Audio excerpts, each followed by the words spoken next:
before, redistricting or gerrymandering, as some people know it.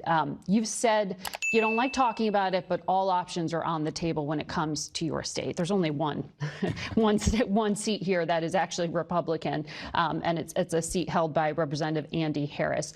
Are you considering trying to redraw lines in Maryland? Yeah, when I say all options are on the table, all options are on the table. Are you actively looking at it now? Yeah, because I think we have to. Yes, and I think we have to, because I think what's happened is this is what people hate about politics in the first place: the fact that the president of the United States, very similar to what he did in Georgia, where he called up a series of voter registrants and said, "I need you to find me more votes."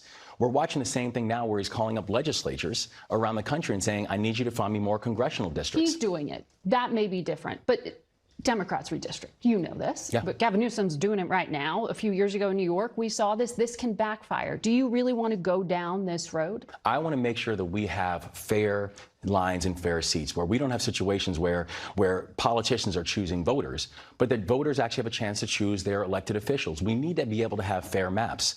And we also need to make sure that if the president of the United States is putting his finger on the scale to try to manipulate elections because he knows that his policies cannot win in a ballot box, then it behooves each and every one of us to be able to keep all options on the table to ensure that the voters' voices can actually be heard, and we can have maps. In that one district where they have a Republican representative, that they are actively being represented in Maryland? I think if you look at maps across the country, less than 10% of congressional seats are actually competitive by nature. Less than 10%. And so if you look at the average win margin in our state and so many states, the average win margin is upwards of 20 to 30%. So that means we already have so many gerrymandered areas that we have to be able to add a measure of fairness in the way that it's applied. And so, yes, all options need to be on the table in the state of Maryland.